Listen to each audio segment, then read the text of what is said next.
When I first came to Hyderabad, I was quite naive about these things, and I spoke to one of the first school proprietors, one of the first entrepreneurs I met. And he told me that the government inspectors, the education inspectors, come 3, 4, 5 times a year. I thought, well, that shows a degree of commitment on behalf of the government to educational standards. But I soon found out that they came really to take the bribe.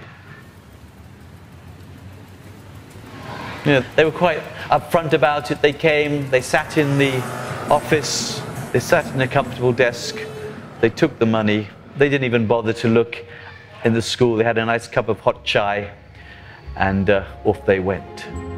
The reason that government school inspectors are able to extort bribes is that these low-cost schools cannot afford to comply with the regulations. For example, the law demands that each school have a large playground. But in the dense slums of Hyderabad, spaces like that are hard to come by. Land prices are atrocious. How can a small entrepreneur, afford something like a 16,000 square feet of sports playground? I think there's a lot more important basic thing that we need to get on with rather than playing sports. They can always go home and do other things, but they need to learn the basic literacy first. I think what's more important is what goes on in a classroom, what happens with the instruction, what about the learning outcome. The regulations in India are much more onerous to private schools than they are in other parts of the world.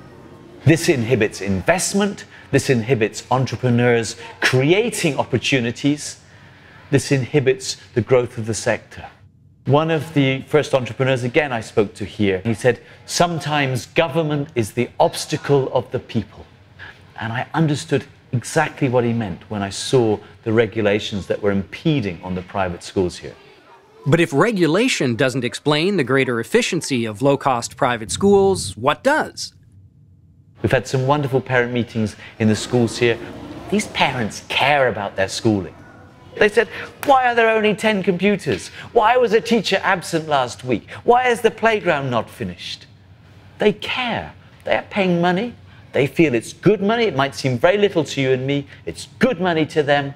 They want the best. And because they're paying, they will keep the schools accountable. That's a very important thing, which you mess with at your peril. And I spoke to one father who had transferred his daughter from the private to public, and now back to private. He told me, if you go to a market and are offered free fruit and veg, they'll be rotten. If you want fresh fruit and veg, you have to pay for them. I'll never forget that. That was his experience of free public education. He thought paying was better. He thought the accountability kept the schools on their toes in a way that couldn't possibly happen in the public schools.